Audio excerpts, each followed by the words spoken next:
सबसे पहले आपको बताएं कि मुल्क में सैलाब की तबाही, ऑडियो लीक्स की हलचल, दीगर मुल्की मामलात। वजीर आजम ने नेशनल सिक्योरिटी कमेटी का इजलास आज दोबारा तलब कर लिया है। इजलास में अस्करी और सिविल क़यादत शरीक होगी।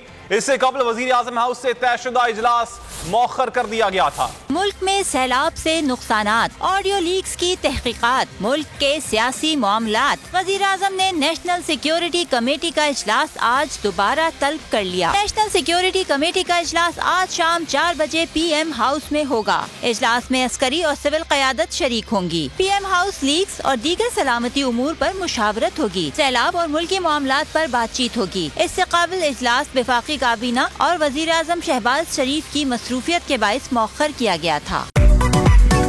मेरी टैक्सी में बैठ जाओ, जहाँ तक ले जाऊंगा।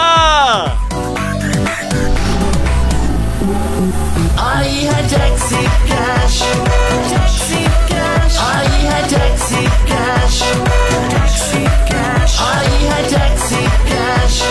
कभी टैक्सी वाले ने सवारी को किराया दिया, सुना है ये सीट नहीं हॉट सीट है। अब जिंदगी में करेंगे ऐश, क्योंकि आ गई है टैक्सी कैश। आई है टैक्सी कैश। सबसे ज्यादा व्यूज, सबसे ज्यादा रील्स और सबसे ज्यादा रेटिंग के साथ बोल्ड अब भी नंबर 1 पोजीशन पर बरकरार। सब्सक्राइब करें और बेल दबाएं ताकि कोई खबर रह न जाए।